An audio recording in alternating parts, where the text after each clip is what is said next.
voyager dans pepo ya CAA ici l'a dit. Na tuni est-ce que si oyoka nyeke c'est avion na mapata boaka misu kote di yoka son.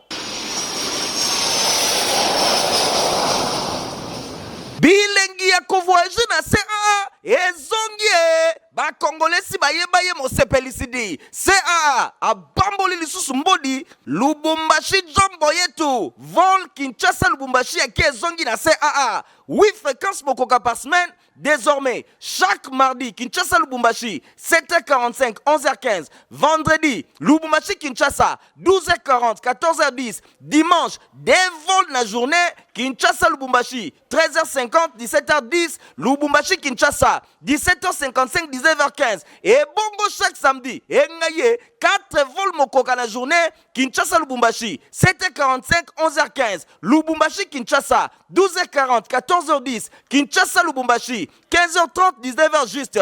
Lubumbashi Kinshasa, 20h15, 21h45. Et si l'idée bavol na CAA Zamba et Kezongi, Congo de Maboko, Kinshasa Goma, 6 fréquences par semaine. Kinshasa Mbujimai, 5 fréquences par semaine. Kinshasa Kananga, Kinshasa Mbandaka, Kinshasa Gemena, Pe Kinshasa Kindu Bangonyoso, des fréquences par semaine dit CAA a kubisi confort na nenga kosakanate sécurité pe régularité na nenga nyama 32 ans lelo na service ya bakliyo na ye mokili ndima edi CAA mfumu. Boye bola muna bolandi ya journal ya peuple info lingala mbote la bino nyonso to fongoli basangona biso pona kotel sabino ndenge chef de l'état Félix Antoine Tshisekedi Tshilombo a président qui lundi 8 juillet na palais présidentiel kuna la Mongaliema deuxième réunion ya task force ya haut commandement militaire bolanda ba détail dans Mokolo ya lundi 8 juillet na palais présidentiel ya Mongaliema, chef de l'État Félix Antoine Tshisekedi a présidé que deuxième réunion ya task force du haut commandement militaire. Réunion Oezala qui succédait na Oyo ya vendredi 5 juillet.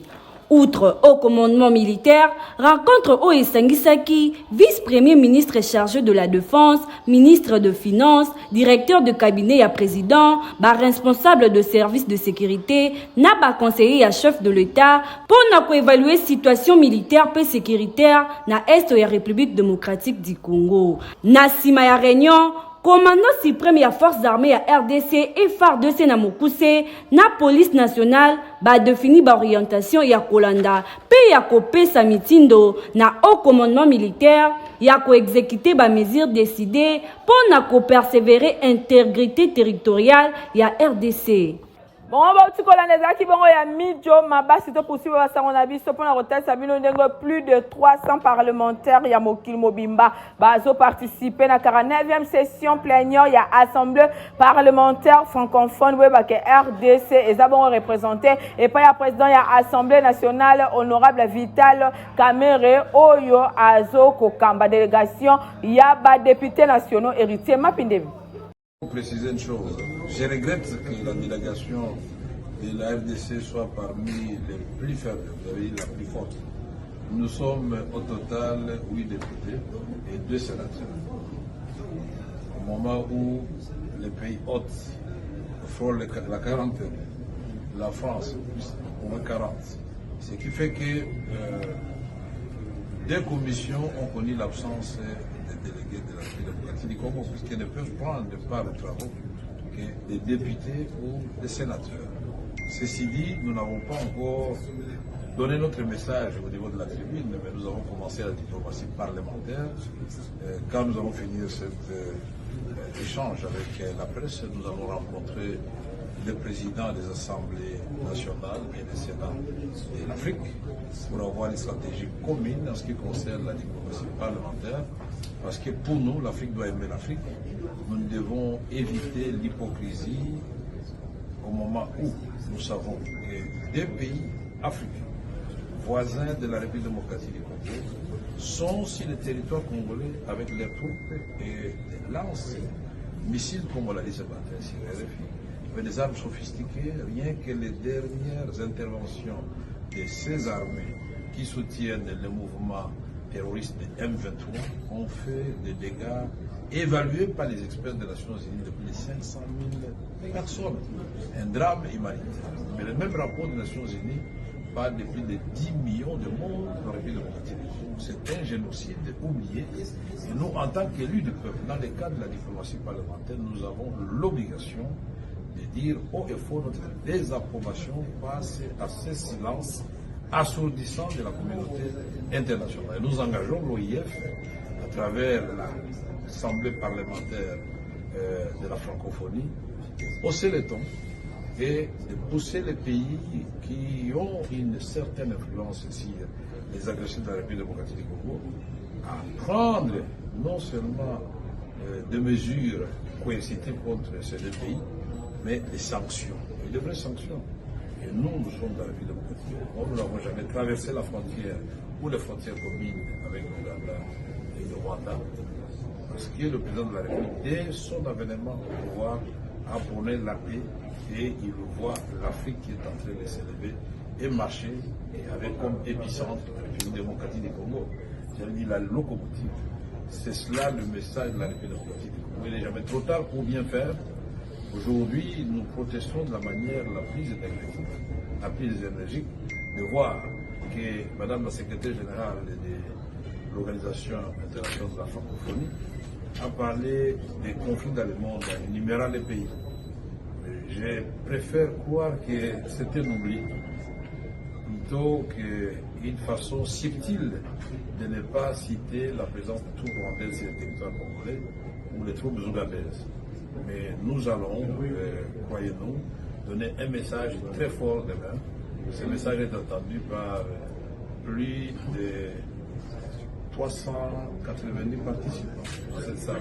Il n'y a pas meilleure tribune que ça, puisque ce sont des élus du peuple de leurs pays respectifs. Ils vont ramener ce message, puisqu'il y a des pays au monde qui oublient qu'au moment où nous parlons, on est en train de tuer dans le Nord Kivu, dans l'Ituri, en République démocratique du Congo, pas par les armées venant de l'Occident ou de l'Asie, de l'Amérique, mais par les voisins immédiats de la République démocratique. C'est pourquoi nous disons... Kaka pona oyo etali bongo 49e session plénière ya assemblée parlementaire francophone boye bake ba diaspora congolaise ba utaki mokili mobimba pona ko remettre cadeau ya chef de l'état Félix Antoine Tshisekedi Tshilombo na nzela ya président ya assemblée nationale honorable Vital Kamerhe héritier Mapinemi apesi bino ba détail.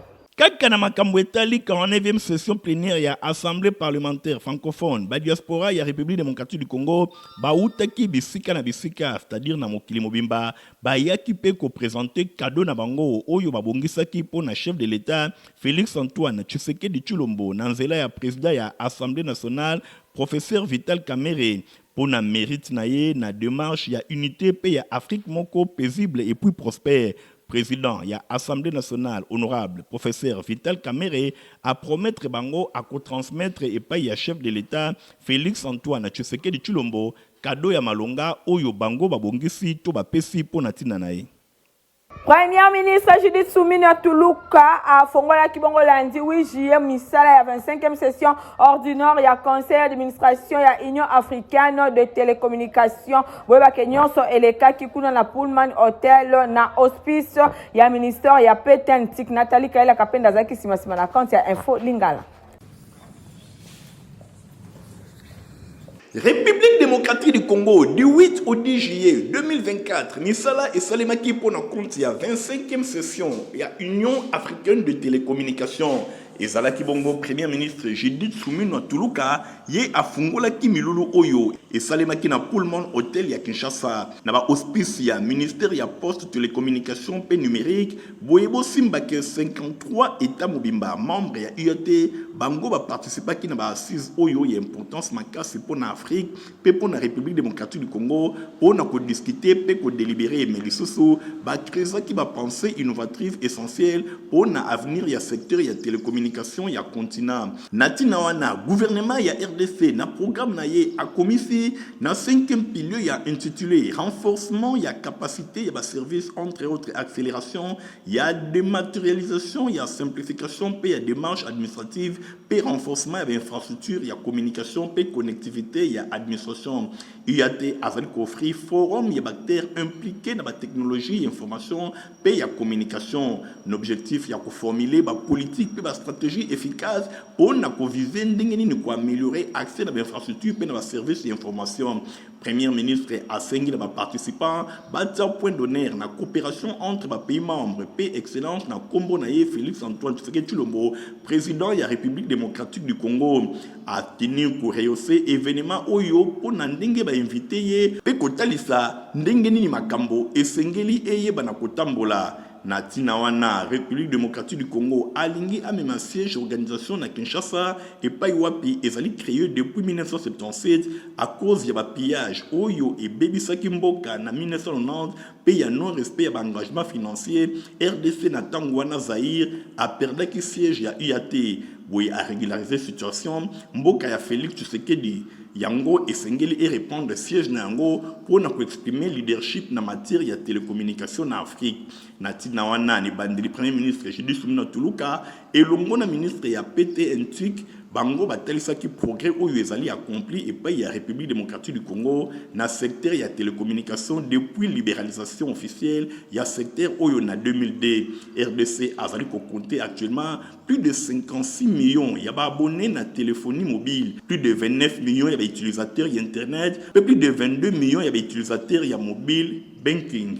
Ndenge Augustin Kibasa atalisaki représentant ya Union internationale ya télécommunication Alassane Ba ya kumisaki organisation ya 25e session ya conseil d'administration ya UAT et pas ya RDC oyo mongongo na ye ezali koyokana désormais ngambo na ye John Omo secrétaire général ya UAT asengi ba défi nyonso oyo ezali confronté organisation kati na yango ezali manque ya financement adéquat. RDC azana ordre ya cotisation ba état ebele membre ba futina nu ba misolo na bango te. Union africaine ya télécommunication azana mission ya ko accélérer développement ya télécommunication na Afrique pour na ko développer ba économie numérique pe ko komisa IAT aïba na ko envisager que Afrique a pesa ba moyen oyo esengeli comme société d'information inclusive pe na ba économie pe makambo ebele ya ndenge na ndenge. Ministre ya Finance Doudou Fwamba ayambaki na bureau na ye ya mosala collègue na ye ya ba ressources hydrauliques bazalaki na séance de travail pour na oyo etali bongo financement ya ba projet à impact visible na secteur ya énergie domi pende longwanza héritier Mapindem. Ministre ya Finance Doudou Fwamba Likunde Libotai ayambaki moninga na ye to collègue na ye ministre ya ba ressources hydrauliques Teddy Luamba ezalaki bongo pour la séance de travail focalisée na financement ba projet à impact visible na secteur ya énergie. Boye pour la kolanda orientation ya président de la République son excellence Félix Antoine Tshisekedi Tshilombo na coordination ya premier ministre madame Judith Suminwa Tuluka nde bokutani oyo esalemaki. Objectif ezalaki se moko ba échange oyo pour na kolobela ba projet imminent oyo ekoki ko impacter visiblement renforcement ya secteur énergétique na République démocratique du Congo. Bo constater que dimanche ezalaki bongo na ngonga 20 sengelaki ko travailler bango bazali komi pesa meilleur ya bango moko ndenge ministre ya finance Doudou Fwamba atalisaki a souligné engagement équipe na ye même en dehors ya ba heure habituelle ya travail na coordination ya premier ministre madame Judith Suminwa Tuluka bazali kolanda bango nyonso orientation ya chef de l'état Félix Antoine Tshisekedi Tshilombo. Réunion oyo ezalaki pona ko discuter ba projet rapide ya impact visible pona ko renforcer secteur ya énergie na République démocratique du Congo. Ministre ya finance expliquait l'intervention na ye que gouvernement a présenté programme d'action précis oyo ezali kotia accent pour na énergie pe électricité ezala vecteur ya développement ya ba croissance économique ezalaki question ya ko investir na secteur oyo ndenge atalisaki parmi ba projet oyo ezali bongo en cours ya développement to ya prospection esengeli ko citer projet ya Grand Inga oyo ezali mené en partenariat elongo na Banque mondiale pe BAD pe lisusu ba projet ya Grand Katende Kakobola Chopo projet oyo nyonso ezali ko nécessité tant moko ya mise en place pour la conception et développement na yango. En attendant finalisation ya misala, ministre des ressources hydrauliques a proposé un projet à impact visible oyo ezali ko viser 35 MW d'énergie supplémentaire dans différentes entités oyo eza déjà na réseau. Et sengele kito ezalaki question ya ko approcher pour na koyeba ndenge ni trésor public a koki ko dégager ba ressources supplémentaires pour na ko financer yango pamba te soki financement ezalité to koki te koloba ko soutenir croissance moko durable pe propre ndenge ministre de la finance a démontré pe atalisi ke tant ko perdre ezalité souci ya population esengeli ezala na katikati ya action oyo bango nyonso bazali ko mener et puis rapidement na ngambo na ye ministre Teddy Luamba ministre des ressources hydrauliques atalisi gratitude na ye envers collègue na ye ya finance pour na accueil chaleureux oyo a réserva ki pour na ye alobi souci ezali se moko ya ko matérialiser pe ko concrétiser plan ya gouvernement na oyo etali volonté to effort ya premier ministre ye a se déplacer ki pour na kokuta na collègue na ye ya finance ndenge atalisa ki alobi ezali bongo important to ye bana kokolisa disponibilité ya énergie na réseau oyo pour na ko améliorer accès na eau potable na ba zone nyonso oyo ezali défavorisé na sens wana nde toyaki kobwaka ba base ya ba différentes modalités ya collaboration pe kotala ndenge nini finance publique akoki ko accompagner biso na matérialisation oyo bosimba ke séance ya travail oyo ezalaki bongo kotia ba repère moko importante ya collaboration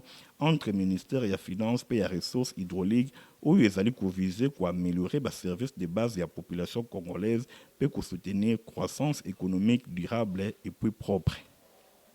Na wete l'enseignement bosima ke visionnaire complexe scolaire Mama Pemba honorable Nerombungu a sala kibongo réunion na ba administrateur ya complexe scolaire Mama Pemba pona ko sala évaluation ya année scolaire 2023-2024 Nathalie Kaila la Dinando.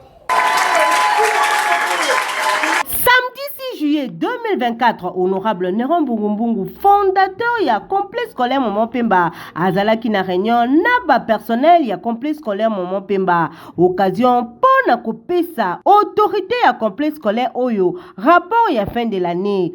Honorable Néron Mbungu apesa na tour na yepe ba directive pona année ya sika. Na réunion oyo, coordonnateur ya complexe scolaire Maman Pemba, préfet, madame la directrice ya maternelle, cordon ya atelier ya fondation Néron Mbungu, bapesa ki rapport na ndenge ba fonctionner pour l'année scolaire 2023-2024. Bosimbake, le visionnaire ya complexe scolaire Maman Pemba, honorable Néron Mbungu, atalisa ki na ba personnel ndenge alingi basala, a encouragé na bango basala ba effort ebele pour na complexe scolaire Maman Pemba et kende bongo liboso. Ayebisi na bango lisusuke 14 salles de classe et kozala disponible pour l'année scolaire 2024-2025. Ayebisaki na madame ya maternelle ke bazabongo na baje pour na bana ya maternelle, atelier, labo, coupe couture, paix commercial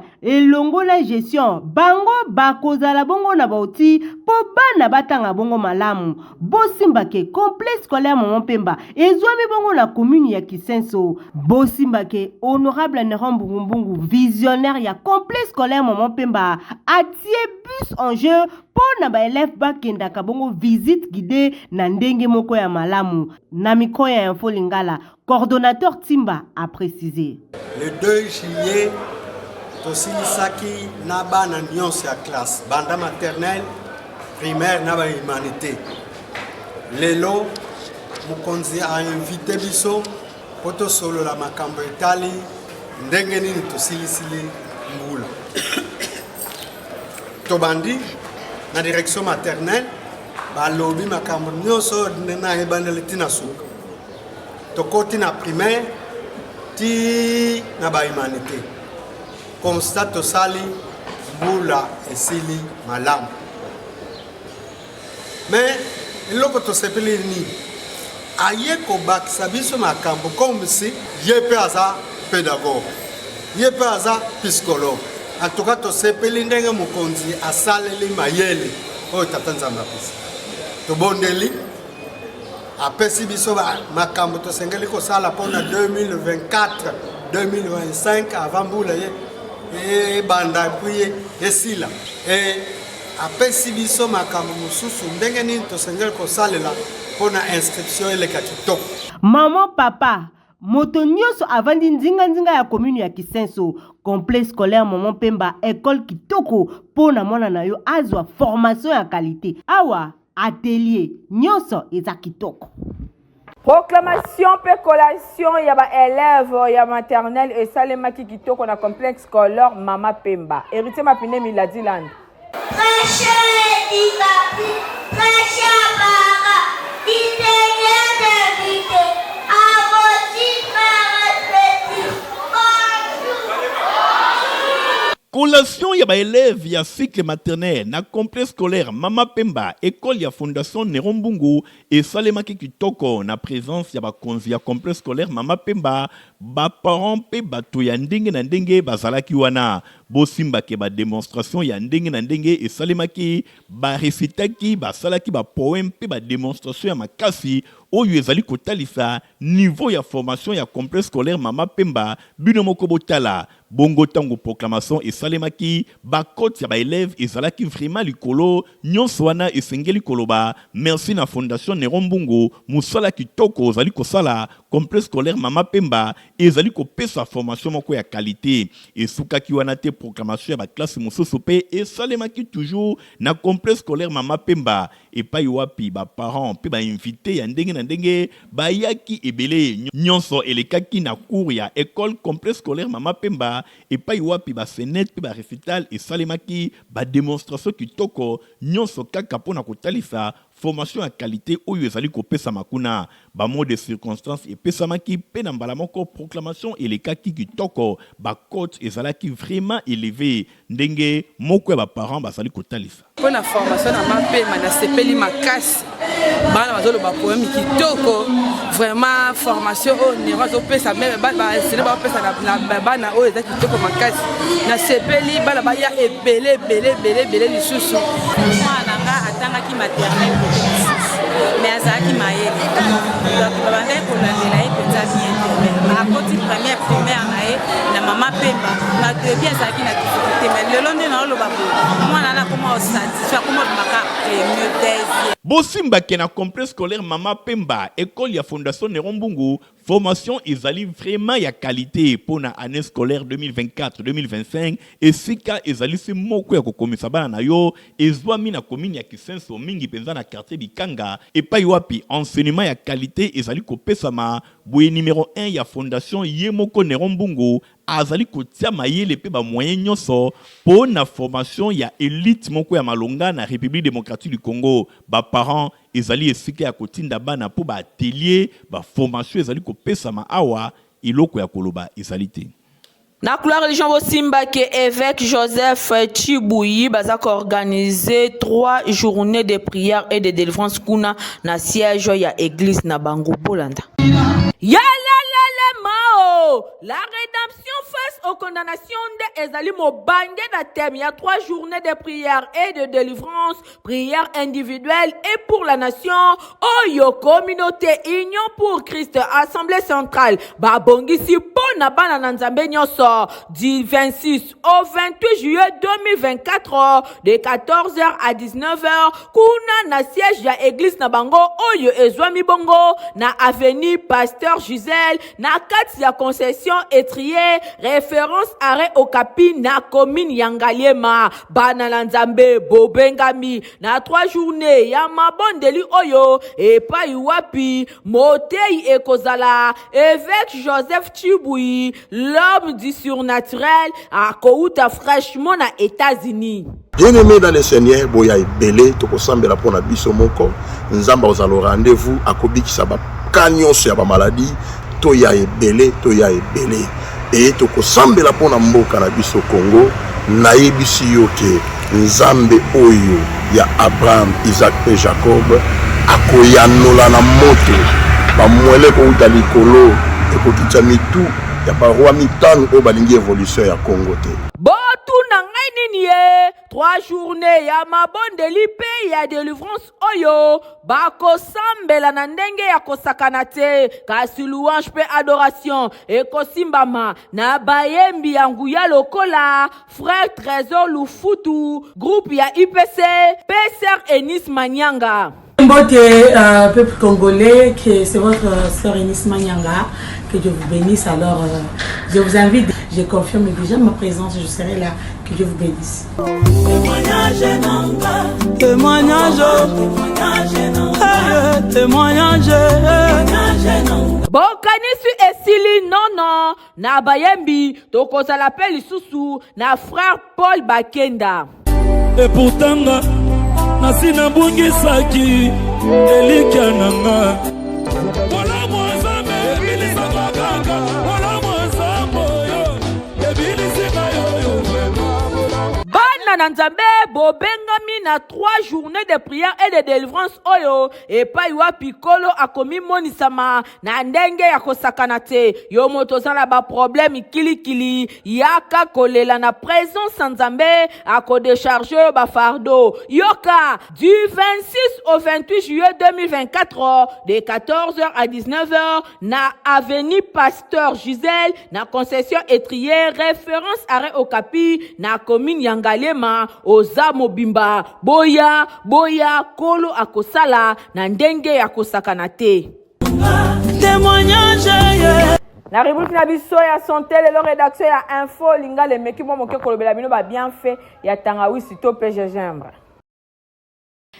Yebana mingi ke eswanyaka kaka hémorroïde nzokande ezabongo te yango eswanyaka ba maladie ebele botu nanga nini ezali bongo gingembre oyo ebengami na français na lingala bakinwa na ba congolais babengaka yango tangawisi ezali puissant na antioxydant et protégeaka na ba cellule ya ba effet ya ba radio libre yango et accéléraka vieillissement cellulaire. Gingembre ezali notamment bénéfique pour na motema pe fonction cardiovasculaire grâce na ba propriété antioxydante et amélioraka transit intestinal et réduisaka ba gaz et apaisaka ba inflammation. Gingembre esungaka pona ko éviter ko sanza tope nausée yango e boostaka énergie soki moto azali très fatigué. Gingembre esoulajaka ba douleur musculaire pe ba crampe menstruelle yango esungaka makasi pona ko améliorer glycémie. Tangawisi esungaka na renforcement ya gencive pe hygiène buccale. Érosion eza konyo kola makasi population oyo bazwami bongo na commune ya Nsele bandako ebele esi ekei hérité mapindemi Fabrice Lundombi.